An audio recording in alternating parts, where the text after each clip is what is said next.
इस्लाम में शादी को बहुत आसान बनाया गया है, मगर हमने जब इस्लामी तालीमात से रूगिरदानी की तो शादी की सादा और आसान अमल को अपने और दूसरों के लिए मुश्किल बना दिया। मैं हूं आपकी होस्ट समरा नाज और आप देख रहे हैं HI TV। नाजरीन, आज की वीडियो आपके सामने रफी सहराई के ब्लॉग के रेफरेंस से पेश की जा रही है। बहुत ही इम्पोर्टेंट टॉपिक है, इसके ऊपर जरूर नजर कीजिएगा। नाजरीन, यकीनन शादी एक आसान और सादा अमल है, लेकिन लोगों ने इसे अपने और दूसरों के लिए मुश्किल से मुश्किल तरीन बना दिया। शादी में दुल्हन वालों की तरफ से लड़की के निकाह के बाद बारातियों की मशरूब और सादा खाने से तवाज़े करना काफी होता है। खाना ना भी खिलाया जाए तो इसमें हर्ज वाली कोई बात नहीं, सिर्फ मशरूब से भी काम चलाया जा सकता है। बारात भी चंद करीबी लोगों पर मुश्तमिल होनी चाहिए। इसके अलावा दूल्हा खाने की सूरत में चंद अजीज दोस्तों को खाना खिला दे और बस शादी का फरीजा अदा हो गया। लेकिन होता इसके बिल्कुल बरअक्स है। पहले तो लड़की ढूंढने के लिए पूरा सूबा फिरेंगे, उन तारीफों का भी जिक्र किया जाएगा जो लड़के में सिरे से नजर ही नहीं आती।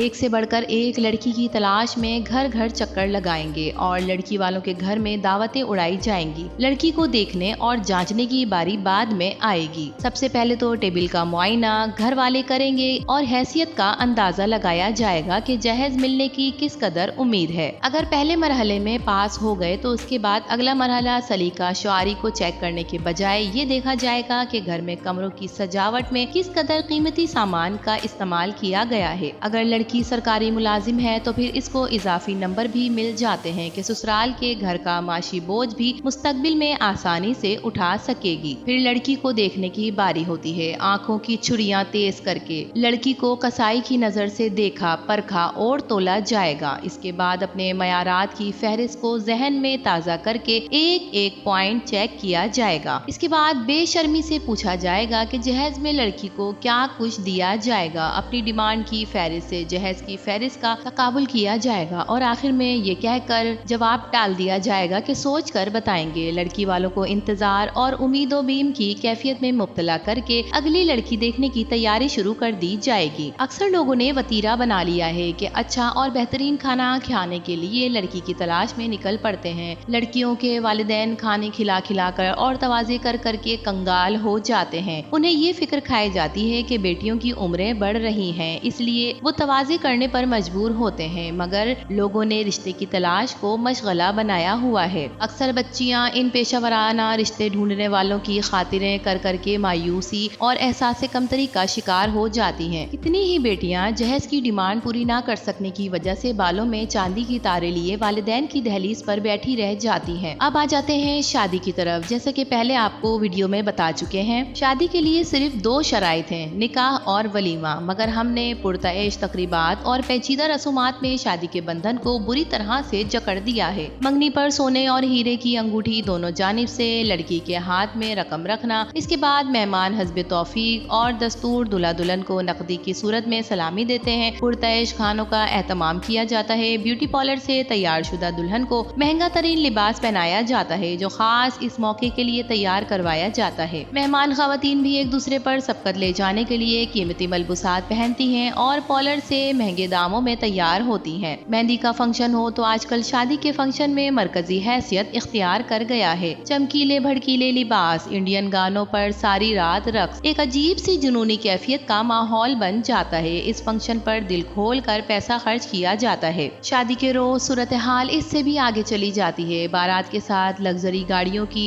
लंबी कतारें दरअसल हैसियत से बढ़कर हैसियत दिखाने की रंगबाजी होती है। सैकड़ों बाराती साथ ले जाकर दुल्हन के बाप पर नावाजिब बोझ डाल दिया जाता है। हालांकि इस कदर अखट करना जरूरी भी है तो इन लोगों को वलीमे पर बुला लिया जाएगा। दुल्हन के वालिदैन का क्या गुनाह है कि इन पर सैकड़ों लोगों की मेहमान नवाजी का बोझ डाल दिया जाता है। अपनी नाक बचाने के लिए दुल्हन वालों को अपनी हैसियत से बढ़कर कम अज कम 4-5 किस्म के खानों का एहतमाम करना पड़ता है। फिर दुल्हन के वालिदैन को खदशा ही रहता है कि मेहमानों की खातिर में कोई कमी ना रह जाए, बल्कि अपनी चादर से ज्यादा पाँव वो जहेज देते वक्त ही फैला चुका होता है। अगले दिन वलीमे में भी यही सूरत हाल नजर आती है। मेहमान खवातीन जर्क बर्क लिबास और खूब तैयारी के साथ आती हैं। खवातीन की जानिब से खुसूसी तौर पर ख्याल रखा जाता है कि किसी तकरीब में एक दफा पहना हुआ लिबास दूसरी मर्तबा ना पहना जाए, वरना सब की होगी। वलीमे में भी 4-5 खानों का एहतमाम किया जाता है। इस दौरान मेहमानों की तरफ से दूल्हा और दुल्हन वालों के लिए खाना तकाबुली जायजा भी लिया जाता है और बताया जाता है कि दुल्हन का खाना ज्यादा अच्छा था या दूल्हे का खाना ज्यादा अच्छा नहीं है, दोनों खानों का मवाजना किया जाता है। शादी के बाद जब दुल्हन और दूल्हा घर वाले हिसाब लगाने बैठते हैं तो पता चलता है नाक बचाते बचाते कमर का कड़ाका निकल गया। फिर जब हिसाब लगाया जाता है तो पता चलता है कि दूसरों की देखा देखी कुछ ज्यादा ही नुकसान हो गया और दिवालिया निकल चुका है। अब कई साल तक बचत कर करके अपनी जरूरियात की कुर्बानियां देकर शादी पर लिया गया कर्ज लौटाना होगा। इसके बाद ही अगले बेटे या बेटी की शादी के बारे में सोचा जा सकेगा। शादी में शरीक होने वाले रिश्तेदार अलग परेशान होते हैं कि शादी के रसूमात में शिरकत करके इनका भी बजट अपसेट हो चुका है। शादी वाले दिन दूल्हा महंगी से महंगी गाड़ी किराए पर लेकर आता है और वही शादीशुदा जोड़ा शादी के अगले दिन मोटरसाइकिलों पर रुलता नजर आता है, क्योंकि असल जिंदगी इनकी वही है। सिर्फ दिखावे के चक्कर में महंगी महंगी गाड़ियां लेकर अच्छा खासा खर्चा हो जाता है। नाज़रीन, इस्लाम ने शादी को किस कदर आसान और काबिल अमल बना दिया है कि न दूल्हे पर बेजा बोझ और न दुल्हन वालों पर लग्जरी जहेज की कैद। अगर हम अपनी असल पहचान कर चलें और गैरों की तकलीद ना करें तो जिंदगी कितनी सहल और आसूदा हो जाएगी। आइए अहद करें कि शादी को इस्लामी तरीके के मुताबिक सादा और आसान बनाएंगे ताकि बेजा इसराफ से भी बच जाए। शादी के खर्चों की वजह से परेशान होकर कोई बेटी वालिदैन की दहलीज पर बिन बियाही भी बैठी ना रह जाए। उम्मीद करती हूँ आज की वीडियो आपको पसंद आई होगी। वीडियो पसंद आए तो इसे लाइक कीजिए, HITV को सब्सक्राइब करके हमारी हौसला अफजाई कीजिए। तो फिर मिलेंगे किसी और नई वीडियो के साथ, तब तक के लिए समरा नाज को इजाजत दीजिए। अल्लाह हाफिज।